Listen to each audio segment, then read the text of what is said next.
Let's praise the Lord. Hallelujah, O God. We welcome you in this place. We know, God, that you are here in the midst of us, O Lord. Salamat, Lord, sa presensya mo, O God. Salamat, Panginoon, sa oras na ito, Lord, pinagkaloob mo sa amin, Panginoon, to worship you, to glorify you, Lord. Thank you for your love. Thank you for your comfort, O God.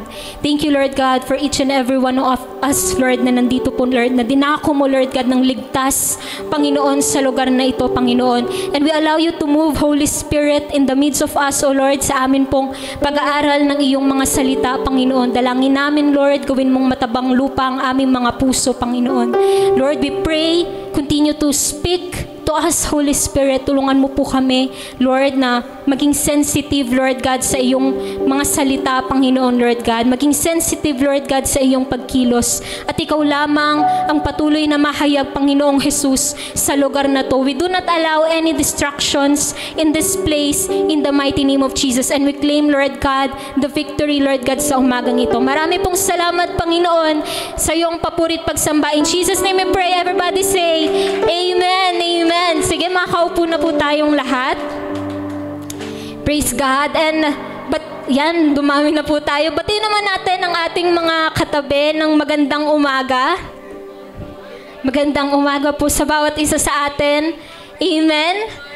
Good morning. So, ngayon pong buwan na ito, ano nga po ulit ang ating theme for this month?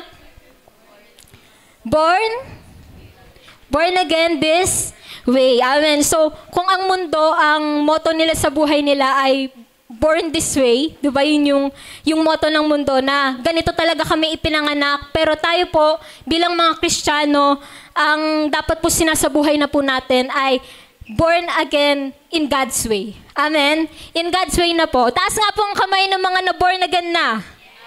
Amen, amen. So, ngayon po, basahin po natin in 1 Peter chapter 2, verse 10. Ang sabi po rito, once you were not a people, but now you are God's people. Amen. Once you had not received mercy, but now you have received mercy. Last week po we learned that in Christ, we are a new creation.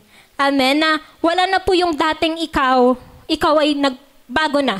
Amen. And in this verse, ang sinasabi po ng Bible that you are now God's people. Amen. Anak ka na ng Diyos. Pwede ba pakasabi sa katabi mo, anak ka na ng Diyos. Ayan. Pwede yung may love, anak ka na ng Diyos. Amen? Amen? At bilang anak po ng Diyos, ang spiritual DNA po natin or identity natin ngayon ay na kay Kristo na. Amen. Our identity is now in Christ. That's why today po, this morning, we are going to talk about the church DNA. Yan. Sabihin nga po natin, the church DNA. Amen. Sino po rito, okay, bago po natin pag-usapan itong bagay na to, sino po dito naranasan niya na po na minsan na siyang nasabihan na, huy, alam mo, kamukha mo yung mama mo. Ganyan. Ako, madalas akong nasasabihan na kambal daw kami ni Mami. So, mga ganun na, kamukha ka ng papa mo, or di naman kaya, alam mo, ikaw manang-mana ka sa mama mo. Mga ganun. Naranasan na po natin, okay, na pwedeng yung magulang mo, magaling sila kumanta, so ikaw, namana mo yun. Diba? Or di naman kaya ay magaganda yung lahi nila, so syempre maganda ka din. Amen? Amen. So these characteristics, whether ito ay physical man po, or personality natin, behavior po natin, and even the way we think, lahat po ng ito ay nakarecord sa ating DNA. Okay, ito po ay nakalagay sa ating mga DNA. So, bago natin pag-usapan ang DNA natin kay Kristo, ano nga ba muna itong DNA? Ayan, so let us talk about first what is DNA. So, according kay Google, ang sabi po dito, okay, na ang DNA daw po, or kung ano man po yung basa dyan, okay, ang sabi po dyan ay, it is the hereditary material in humans and all other living organisms. This is the blueprint. It contains genetic information for its development and functionality. So, isa-isahin po natin, ang sabi po dito, ito ay hereditary material. Ibig sabihin sa Tagalog, ito ay namamana. Okay? Ang DNA natin ay namamana. At hindi lang po tao ang mayroon nito, but even other living organism. Ibig sabihin yung mga hayop, yung mga halaman, lahat po ng ito ay mayroong DNA. At sa ating mga tao, ang DNA po natin ay nakalocate sa ating mga cells sa ating dugo, sa ating buhok, sa ating laway. 'Di ba? Kaya kung nanonood tayo ng mga teleserye na nawawala yung anak, tapos 'di ba pinapa-DNA test sila, kinukuha yung laway, kinukuha yung dugo, yung sample ng buhok nila. Kasi dito nakalagay or naka-record yung mga DNA, yung pagkakakilanlan ng isang tao. Okay? So, that is why dito po ang sabi po ay this is the blueprint. Okay, it is the blueprint. Ito po yung naglalaman ng impormasyon kung kanino ka galing, kung sino ka, at kung ano ka. In short, it contains your identity. Okay?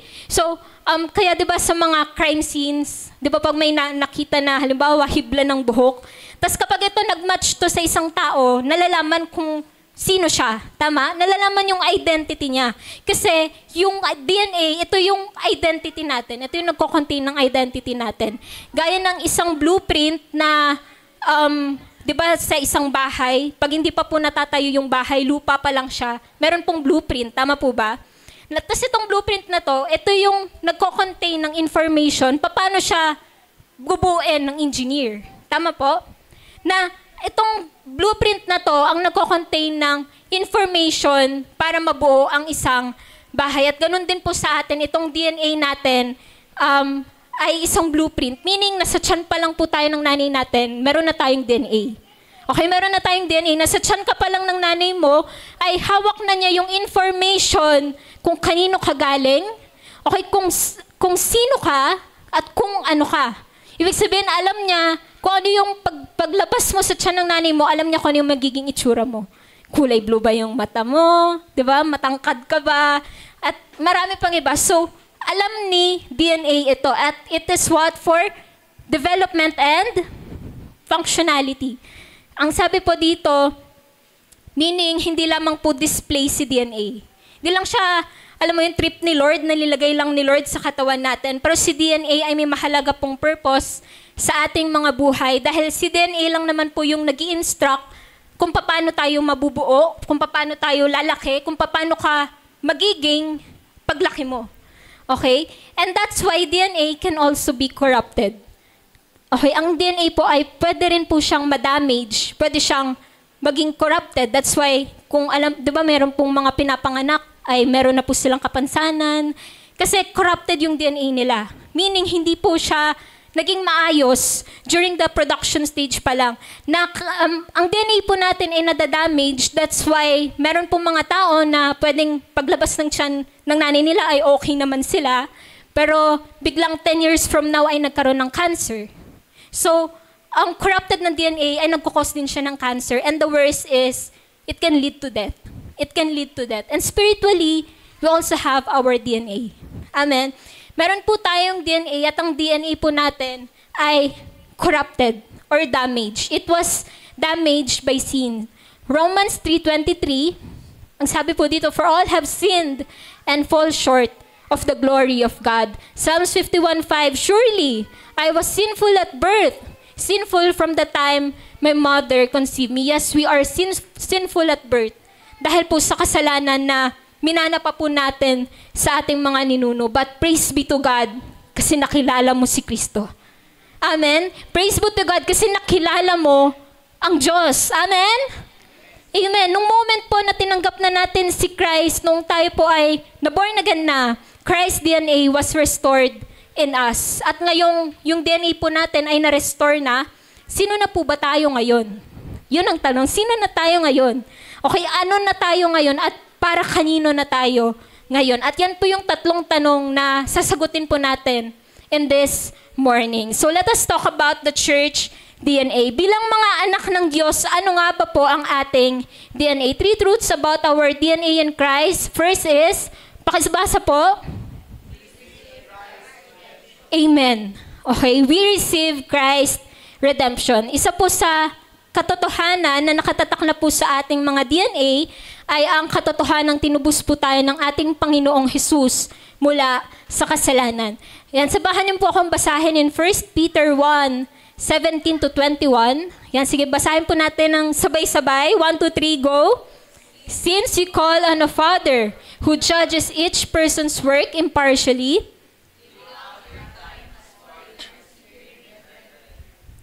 For you know that it was not with perishable things such as silver or gold that you were redeemed from the empty way of life handed down to you from your ancestors, but with the precious blood of Christ, a lamb without blemish or defect. He was chosen before the creation of the world, but was revealed in these last times for your sake.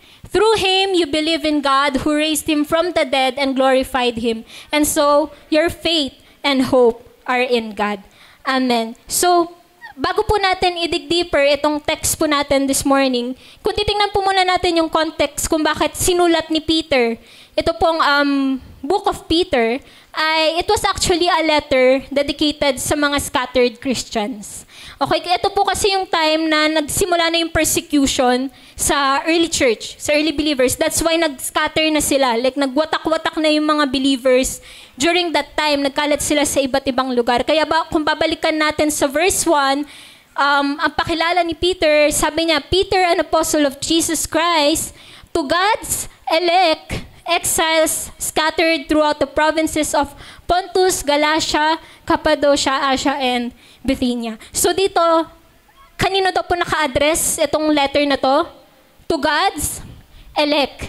Okay, ka-exile scattered throughout these provinces. At dahil nga po nagkalat na sila sa iba't ibang lugar, sa foreign land, di ba napapalibutan na sila ng mga unbelievers, they were persecuted.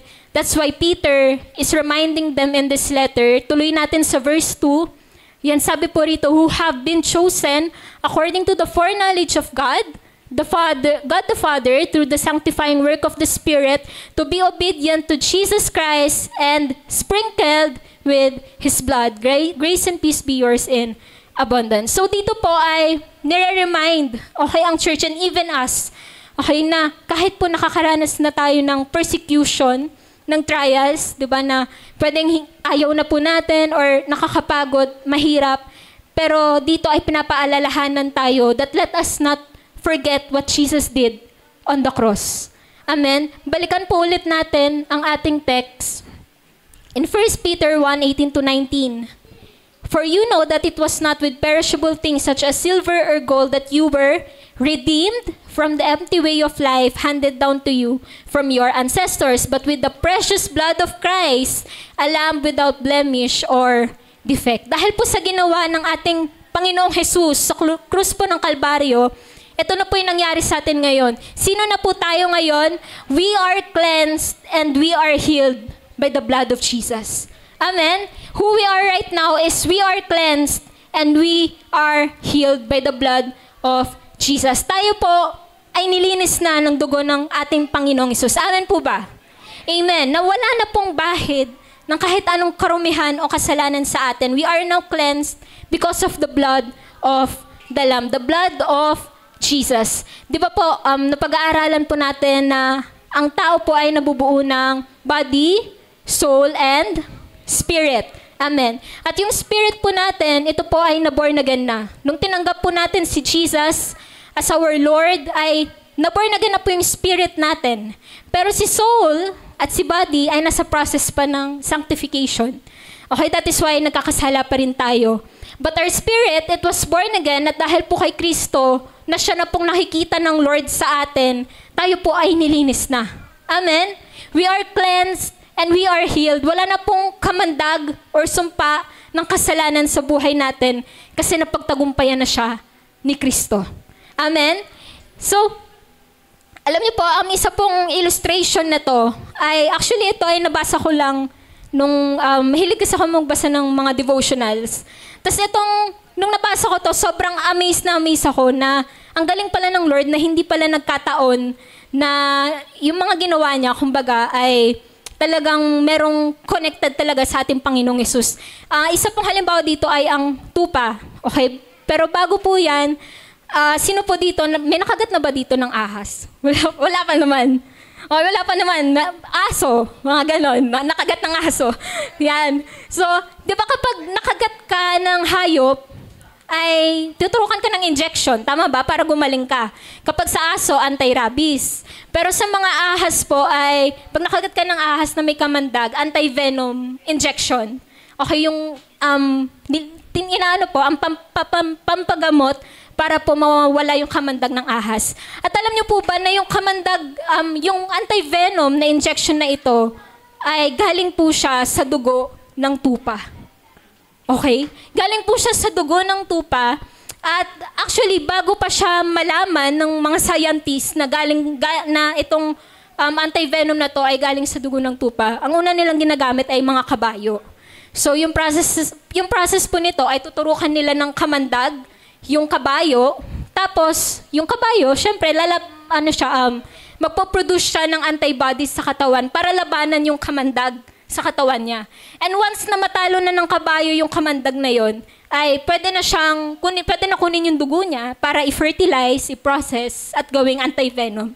Pero napag-alaman ng mga researcher na hindi siya fully effective sa tao. Meron siyang mga side effects sa tao. That is why nag-research pa at napag-alaman na ang mga tupa ay effective na anti-venom. Yung dugo ng tupa ay effective na anti-venom para sa mga tao. Why? Kasi una, malinis yung dugo nila. Pangalawa, malakas yung immune system nila. At pangatlo ay submissive sila. So, madaling kuhanan ng dugo yung tupa kasi submissive sila eh. So, mas effective sila compare sa kabayo. And, you know what? Ayan, dito sa picture natin, ayan, kung makikita nyo, yung itsura ng tupa, hindi siya normal. So, yan yung itsura ng tupa na nakagat ng ahas na merong kamandag. Okay, so hindi agad siya mamamatay, pero mamamaga yung buong katawan niya. Okay, magsusugat yung katawan niya, manghihina siya, magkakasakit siya, magdudugo yung katawan niya. But you know what? In 3 days after niya po matalo yung kamandag ng ahas sa katawan niya, babalik na ulit siya sa dati. And after that, ay mapuproduce na yung anti-venom sa blood po ng tupa. Okay? Dahil po natalo na po niya yung kamandag sa katawan niya. Now, let us take a look. John 1:29. Yan, basahin po natin. The next day,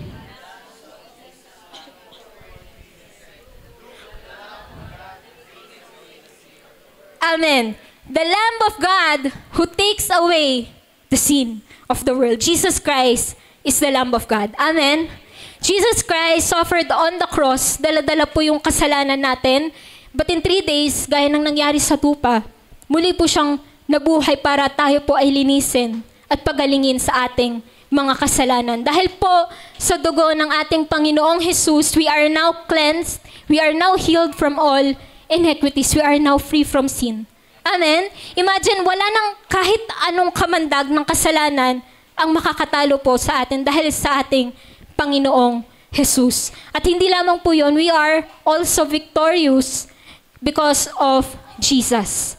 Okay, tayo po ay tagumpay na. In 1 Peter 1:18-19, for you know that it was not with perishable things such as silver or gold that you were redeemed from the empty way of life handed down to you from your ancestors, but with the precious blood of Christ, a lamb without blemish or defect. So, you were bought by the precious blood of Christ. Amen? Dahil po sa ginawa ng ating Panginoong Jesus, tagumpay ka na. Tagumpay ka na. Amen? Kung meron man po tayong mga pinagdaraanan, mga silent battles, di ba, na tayo lang at si Lord nakakaalam, na feeling natin, hindi natin siya kayang mapagtagumpayan. But be reminded na ang dugo po na inialay para sa atin, nilaban ka. Amen? Na tiniis yung hirap sa krus, pinagtagumpayan na yung laban para tubusin ka sa nagpapahirap sa'yo, para linisin tayo sa anumang karumihan, pagalingin sa anumang sakit, at palayain, pagtagumpayin sa anuman pong laban.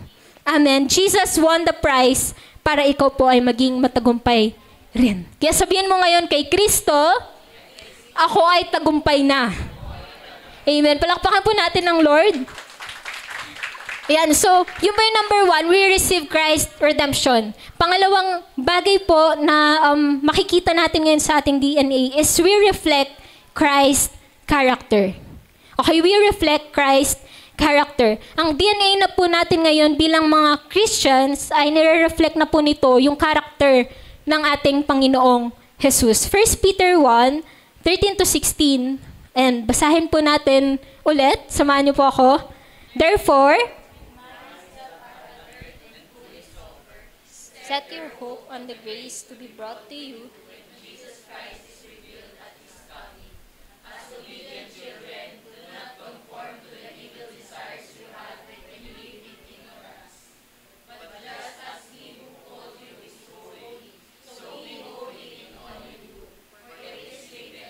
Be holy because I am holy. Amen. What we are in Christ, kanina nakita na natin kung sino tayo, who we are in Christ sa harapan ng Diyos. Pangalawa, what we are right now is we are to live like Christ. We are to live like Jesus. Diba? Kanina, nabanggit po natin na ang tao binubuo ng body, ng soul, and spirit. Tama po ba?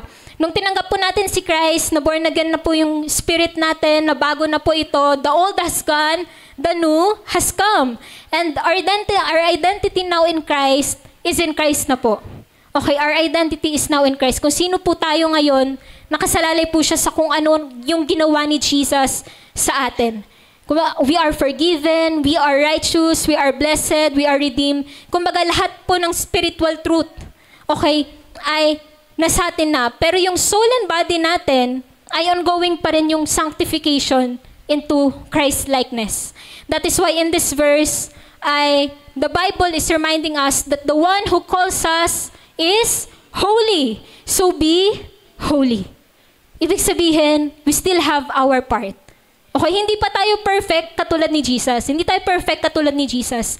Yes, na-born again na yung spirit natin. Malinis na tayo sa harapan ng Diyos. Ito na yung standing natin sa harapan ngayon ng Lord. Si Jesus na yung nakikita sa atin. Pero ang ating soul and body ay nasa process pa ng sanctification. That's why meron pa rin tayong parte sa bagay na ito. Yes, we are Christians, but we are not Christ. Kaya minsan, di ba, may tendency na kakalimutan natin na tao tayo at hindi perfecto like Jesus. Pero by His grace, we discipline ourselves to be like Him. That's why in this verse, kung titignan natin, parang ang bigat ng word na holiness. Tama ba? Parang ang bigat ng word ng kabanal. Ako dati, pag naririnig ko yan, na parang ang hirap maging holy. Ang hirap maging banal. Why? Kasi madalas, ang tingin po natin sa holiness, that holiness is legalism. Na ito ay strict list of do's and don'ts. Nakakala natin na ang kabanalan ay patungkol sa rules. Nagagets natin na parang kailangan gawin mo to, kailangan hindi mo to gawin. Okay na kapag nagkamali ka, feeling mo makasalanan ka na ulit. Feeling mo hindi ka na anak ng Diyos. Feeling mo hindi ka na dapat sa langit kasi hindi mo nagawa yung bagay na to or nagawa mo yung bagay na to. Okay, but you know what? Holiness is not about rules. It's about resemblance. Okay, it's about resemblance. Sino na po ba yung nakikita sa atin? Sa pamumuhay po natin, sa pananalita natin, yung behavior ba natin ay nire-reflect na ng ating Panginoong Jesus. Instead of focusing sa mga bagay na dapat nating gawin or hindi dapat gawin, focus on these questions. What would Jesus do? Amen? What would Jesus do? Okay, ano bang gagawin ni Jesus kung siya ang nasa kalagayan ko? Ang word po na holy, yung ginamit po natin sa 1 Peter, ay galing po ito sa Greek word na hagios, which means set apart, pure, and blameless. Meaning, kapag sinabi pong set apart, ito ay tumutukoy na po sa posisyon natin sa harap ng Diyos. Ito po ay tumutukoy na sa standing natin sa harap ng Lord.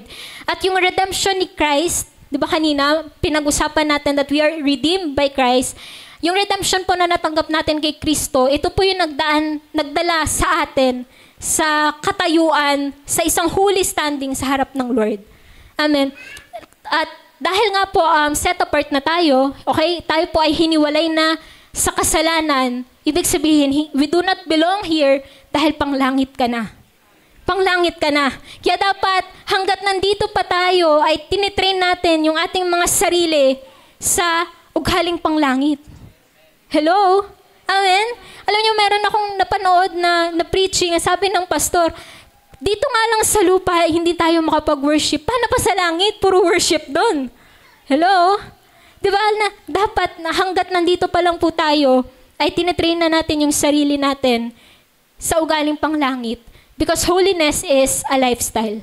Holiness, it's about living for Jesus. It's about living like Jesus. In 1 Peter 2, verses 1 to 3, basahin po natin, therefore, rid yourselves of all malice and all deceit, hypocrisy, envy, and slander of every kind.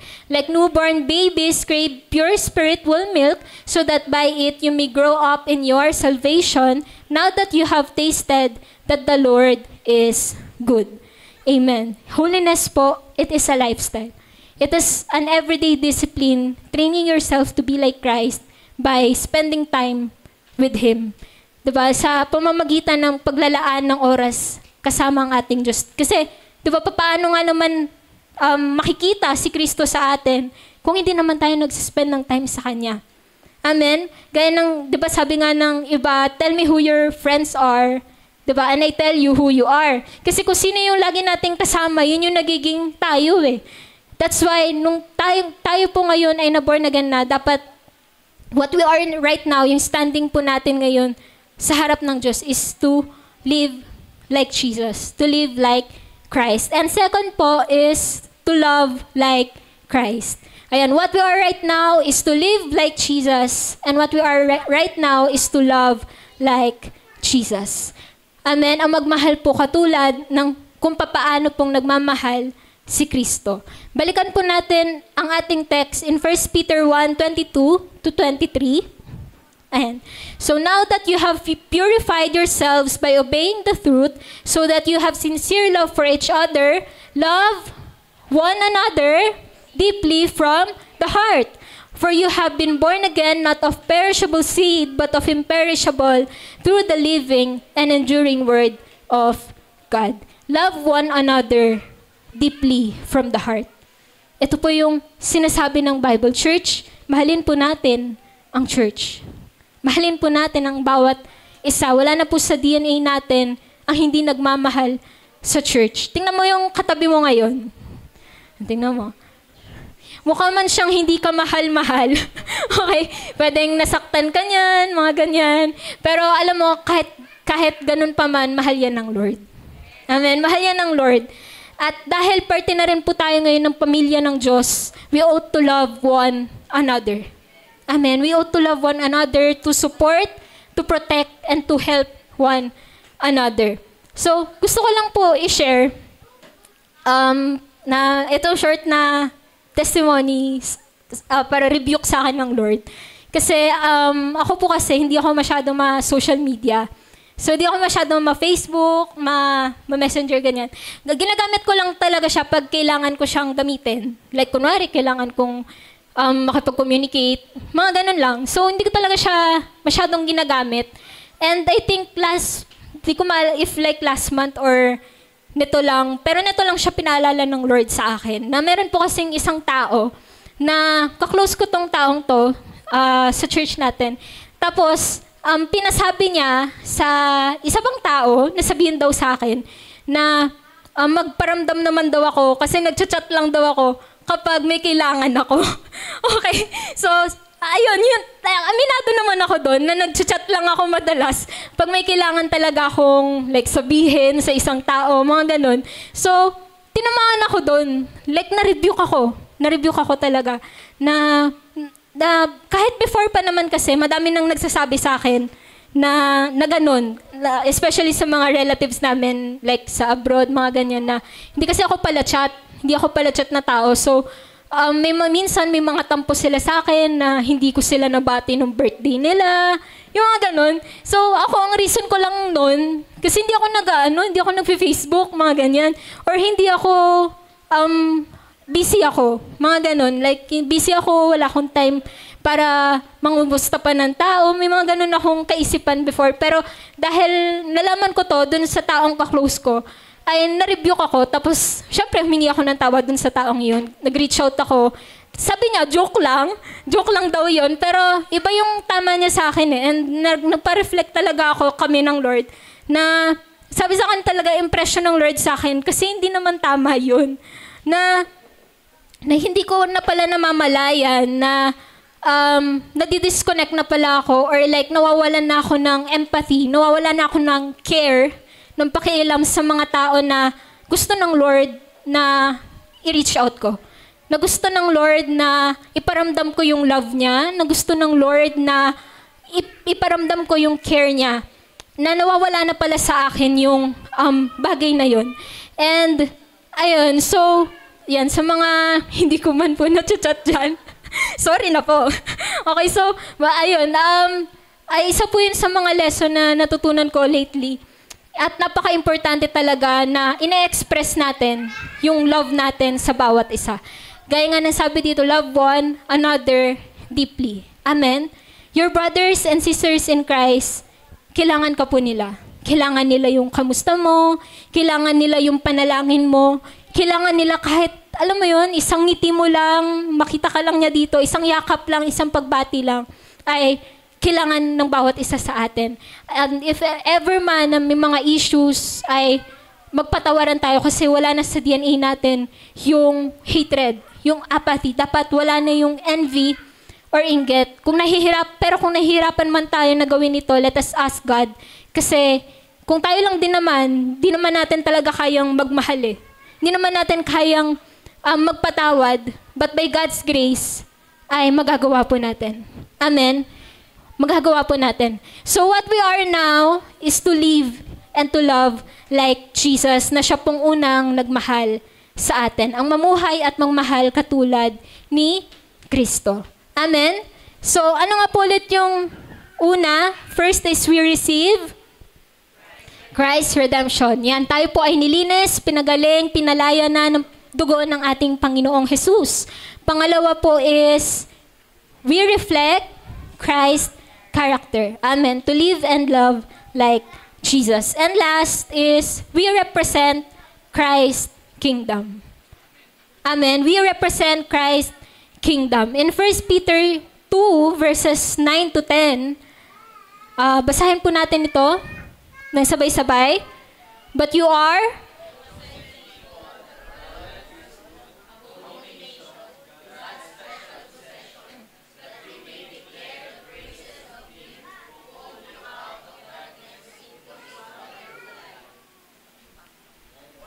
once you are not a people,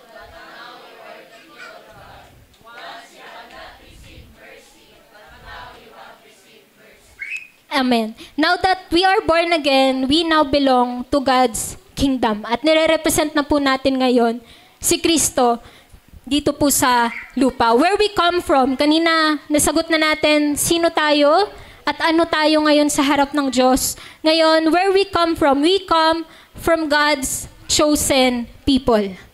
Okay, we come from God's chosen people. We are chosen by God. Amen? You are chosen by God. Ibang klase yung feeling kapag napili ka. Tama ba?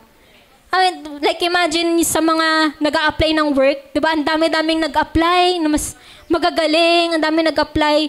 Pero ikaw yung napili sa posisyon na yon. Di ba iba yung feeling na mapili ka? Or di kaya sa mga students natin na nag-exam, ang dami nag-exam sa dream school mo, pero isa ka sa nakapasa doon. Di ba na parang kung titignan mo, mas mataas pa yung grades nila, pero ikaw yung napili na makapasa doon. Pero alam niyo po, yes, masarap sa feeling na piliin, pero iba pa rin yung feeling kapag pinili ka kahit na hindi mo deserve. Tama ba? Na, alam mo yung wala ka namang ginawa, diba? Wala ka namang ginawang tama, wala ka pang ginawang maganda. Parang lahat na ng kapalpakan, yun na lang yung nagagawa mo, pero pinili ka pa rin. At mas lalong ibang klase, yung pinili ka dahil mahal ka. Amen? Dahil mahal ka. Katulad na lang ng pagpili po sa atin ng Diyos. Amen? In 1 Peter 1, verses 1 to 2, balikan po ulit natin itong first verse. Peter, an apostle of Jesus Christ, to God's elect, exiles scattered throughout the provinces of Pontus, Galatia, Cappadocia, Asia, and Bithynia, who have been chosen according to the foreknowledge of God the Father, through the sanctifying work of the Spirit, to be obedient to Jesus Christ and sprinkled with His blood. Grace and peace be yours in abundance. So, the Lord is all-knowing. Amen? And sabi po rito sa verse, through His foreknowledge Okay, meaning sa umpisa pa lang, hindi pa po nakikreate yung mundo, nakita ka na ng Diyos.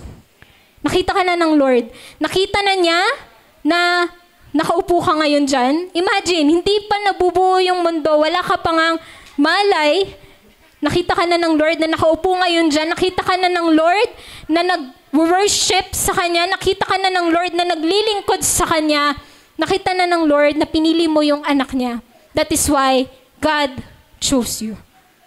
Amen. You are chosen by God. Ibang klase, dahil yung Diyos na lumikha po sa lahat, ang siyang pumili sa'yo. At ang matindi doon, nakatatak na yon sa DNA natin ngayon.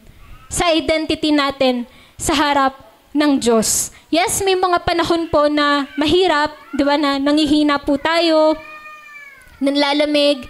May mga times na parang ayaw mo na, di ba, na parang suko ka na, parang ayaw mo na lang. Pero isang bagay po na hindi magbabago ay ang katotohanan ng pinili ka ng Diyos. Na pinili po tayo ng Diyos. So, ako po, gusto ko lang din pong i-share at I think ilang beses ko na rin po siyang, parang na-share ko na rin po siya once dito. And I think sa midweek service din, na-share ko na siya na, di ba po, nag-resign ako sa dati kong work. Nag-resign ako. Tapos, actually, nag-resign ako April, pero netong June lang ako talaga nakaalis sa kanila kasi nag-turnover pa ako, ganyan. And netong 1 month, halos 1 month na, more than 1 month, I guess, na wala na ako dun sa dati kong work. Minsan, tinatanong ako nila, Daddy, na, namimiss mo bang namimiss mo ba yung dati mong work? Mga ganon. Namimiss ko daw ba siya? And ako,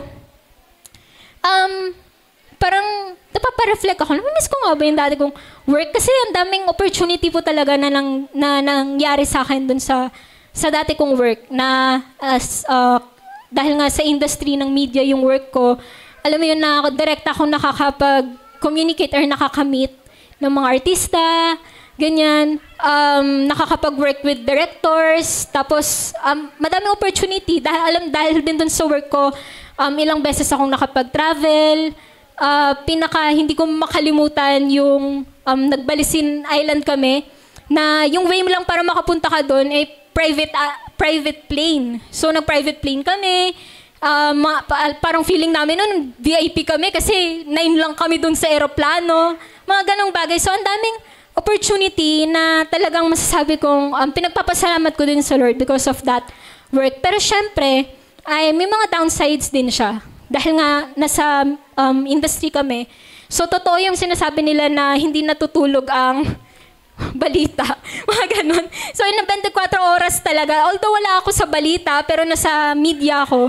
So, talagang, totoo na wala akong tulog. Talaga. Alam niyo nila, Mami, like, hindi ako nakakatulog. Like, ang daming ginagawa.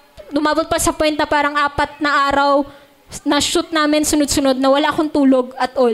Na parang feeling ko parang na akong zombie na naglalakad. Alam mo yun, wala na talaga yung isip ko talaga nung time na yon.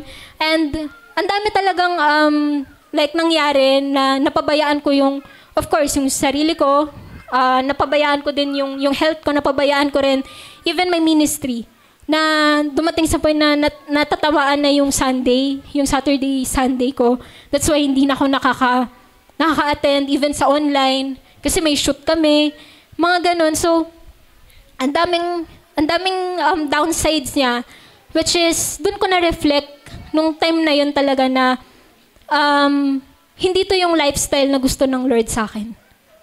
Na hindi to yung lifestyle, hindi to yung buhay na gusto ng Lord sa akin.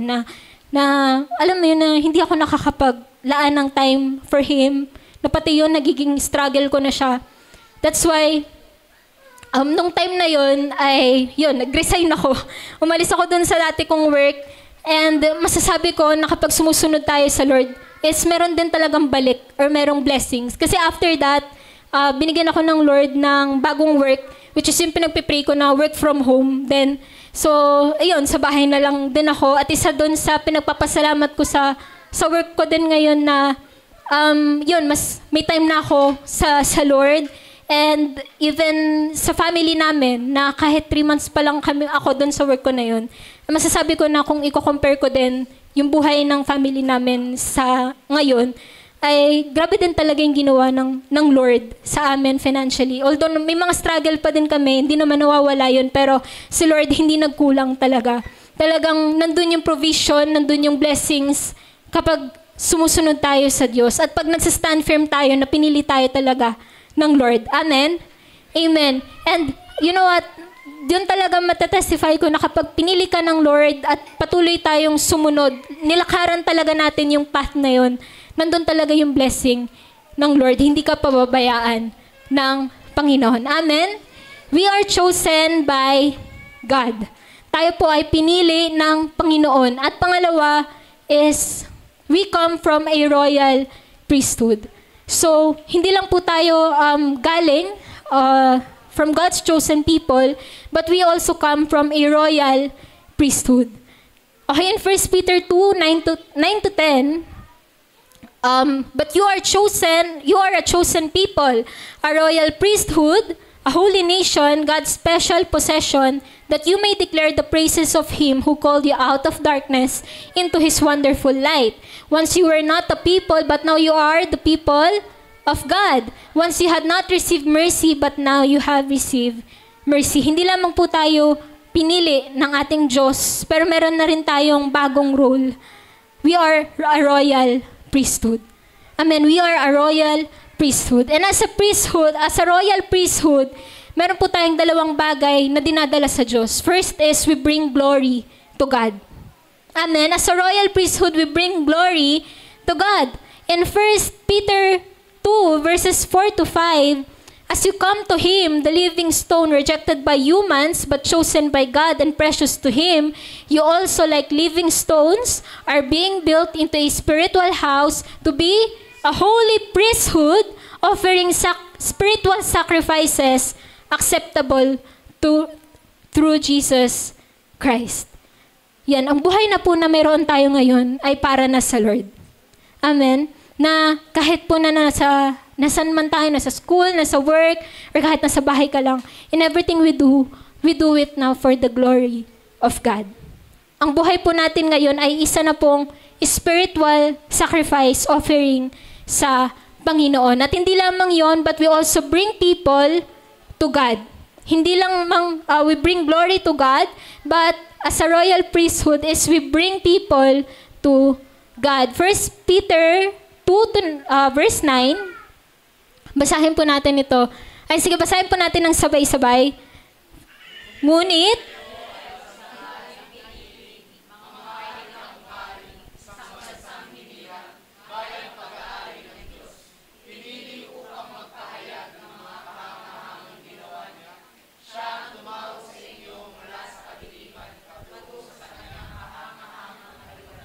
Amen. Grabe, ibang klase yung description sa atin ng Lord. Sabi po rito, ngunit kayo ay isang lahing pinili, mga maharlikang pare, isang bansang hinirang, bayang pag-aari ng Diyos, pinili upang magpahayag ng mga kahangahangang ginawa niya. Hindi lamang po natapos sa tinawag lang tayo ni Kristo, pero tayo rin po ay pinili para ipahayag si Kristo, ang kahanga niyang ginawa. Tayo po ay nilinis, pinatawad, binago ng Diyos, and it's our time to bring people to Jesus. Amen. To bring your family to Jesus. To bring your friends to Jesus. Alam niyo po, I just want to share a short testimony, at dito na po ako magtatapos. Di ba kanina nakwento ko na yung dati kong work, na ang dami kong opportunities na naranasan, ganyan. Pero ang totoo, meron din naman siyang mga downsides na nakaranas din ako ng persecution dun sa dati kong work. Lalo na nung nagsa-start pa lang ako. Nag-start siya sa siguro Christmas party namin. Tapos sa Christmas party namin, syempre, yung style kasi niya ay parang bar. Tapos inuman talaga, umiikot yung bote. Tapos yung parang itatapat sa bibig mo, mga ganong ano. And then itong boss ko, nilapagan niya ako ng baso, ng isang shot ng, di ko alam kung anong alak yun. Tapos, as in nasa bibig ko na siya. na pinipilit ng isubo sa akin. Pero humindi talaga ako nung time na yun. Humindi ako nun. Tapos may mga, syempre, hindi naman nila nagigets yung mga bagay na yun sa atin as a Christian. Pero sila nung time na yun, parang nasasabihan ako, ang KJ mo naman, mga ganun. Tapos nasa point na ako na nagdadahilan na ako, magsi-CR ako. Tapos chat ko sila, mami, pag-pray niyo ako, mga ganun. Pag-pray niyo ako kasi pinipilit talaga ako. And syempre, bago ka pa lang, proby pa lang ako noon. So, alam mo yun, parang kailangan mo muna magpa-good shot sa mga boss mo. Pero hindi ko, nag-stand firm ako na hindi po ako umiinom. Hanggang sa na-curious sila later on kung bakit. So, nag-share ako sa kanila a bit about my testimony. Share ko kung bakit, yung faith ko sa Lord, kung bakit hindi ako umiinom ng alak. And then, syempre, at first, hindi nila nagagets. Tapos dumating sa point na parang may mga goal pa yan sila na hanggat nandito si Ellie. Ellie kasi tawag nila sa akin sa office.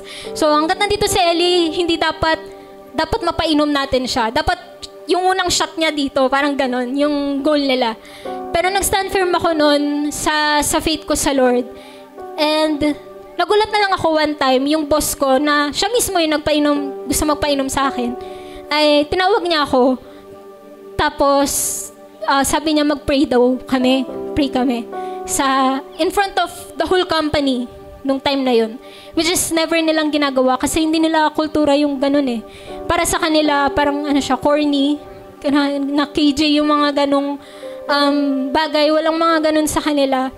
Tapos nagulat na lang ako, unti-unti ko nakita yung pagbabago na later on sa shoot namin, nagiging kultura na siya na bago kami mag-start mag-shoot ay magpe-pray kami. So tatawagin lahat ng team, ng crew, tatawagin pati yung mga artista, mga client namin. Tapos tawagin ako ng boss ko, sabi niya, pray tayo, ganyan. And si Ellie magpe-pray. Tapos magpe-pray kami before kami mag-start mag-shoot. So naging kultura siya na dati hindi siya naging kultura dun sa lugar na yon. Pero naging culture siya na nagpe-pray kami kapag kakain, nagpe-pray kami pag ganito, ganyan. And netong last day ko dun sa work ko na yon, bago ako umalis, ay syempre nagpakain sila, padespedida, ganyan. Tapos, nagkaroon kami ng maikling sharing. At tapos nun, bago ako umalis, sabi ng boss ko sa akin, sabi niya, wala na si Ellie, wala na magpe-pray sa atin. Sabi niya ganun. Now, which is sobrang tumama siya sa akin na hindi ko siya parang hindi ko siya inakala na lalabas sa bibig ng boss ko kasi kung grabe din talaga yung boss ko na yon talaga sa akin.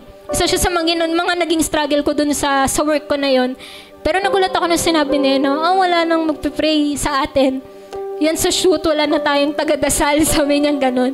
And pag-uwi ko, nag-pray ako sa Lord and talagang pinagpasalamat ko yun sa Lord na alam niyo po, ibang klase yung impact kapag ang isang Kristiyano ay kilala niya yung sarili niya at kilala niya yung Diyos na pinaglilingkuran niya. Amen? Because it will affect even the people around you. Even the people around you, hindi ka pa nagsasalita about kay Christ, pero nang makita lang sa'yo, ibang klase yung impact na nagagawa nito sa ibang tao. Amen? Na sa workplace man po natin, sa school natin, sa tahanan po natin, hindi lamang po natin i-proclaim, hindi lang natin sabihin, pero isabuhay natin yung Diyos na nasa sa atin. Our new DNA in Christ is not just about who we are, but it is also about what God wants us to do. Amen? Merong gustong ipagawa ang Lord sa atin. We receive Christ's redemption, okay? We reflect Christ's character, and now we represent God's kingdom. Okay, nire-represent na po natin si Kristo sa ating family, sa ating workplace, sa ating mga kaibigan, sa ating mga buhay. Tayo po tayong lahat.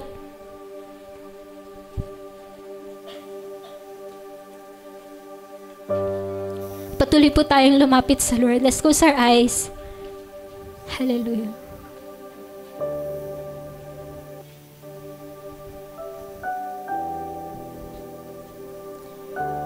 Kapatid, ikaw ay para na sa Diyos.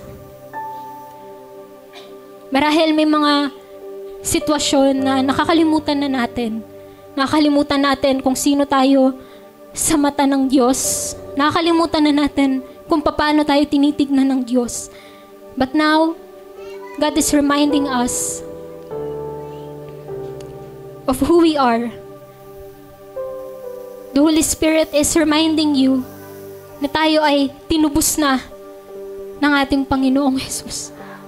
Tayo ay nilinis na, tayo ay pinagaling na, tayo ay pinagtagumpay na ng banal na dugo ng ating Panginoong Jesus. At ngayon, yung standing natin ngayon, tayo ay para na sa Diyos. Tayo ay para na sa Diyos.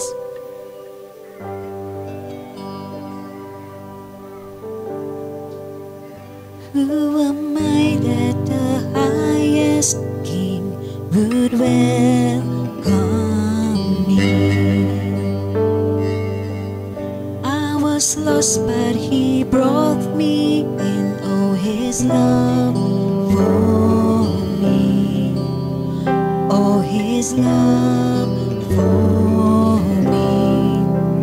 Who the sun sets free. Spring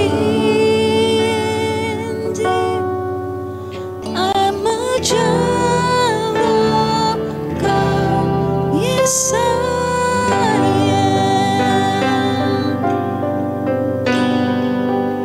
Free at last, He has ransomed me, His grace runs deep. While I was a slave to sin, Jesus died for me. Yes, He died for me. Who the Son sets free, oh, is free indeed. I'm a child of God, yes I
pinili ka na ng Diyos.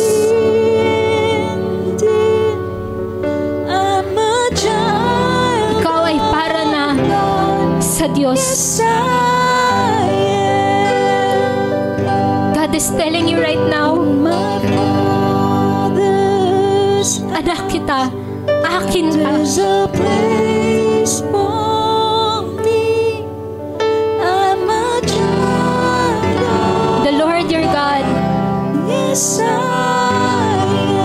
Is holy, so be holy. The Lord your God is holy, so be holy. Ang buhay natin ngayon ay hindi na sa atin, kundi sa ating Panginoong Jesus. Hallelujah, O Lord God. And right now, kung meron man tayong gustong sabihin sa Lord, meron man tayong gustong ihingi ng tawad, meron tayong gustong ilapit sa Lord na nahihirapan tayo, sabihin natin ngayon sa Lord.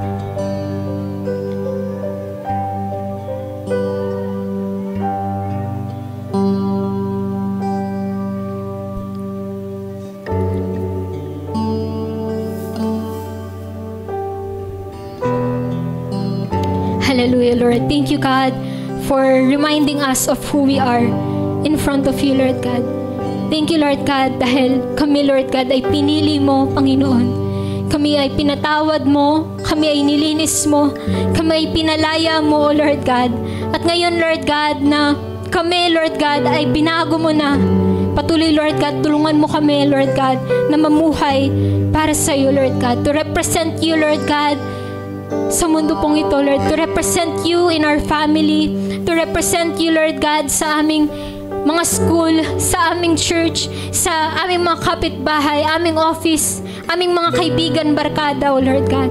And Lord, we pray, Father God, continue to teach us, Lord, to live a holy life, O Lord God. Hallelujah, O Lord God Jesus. Salamat, Panginoon, sa mensahe mong ito.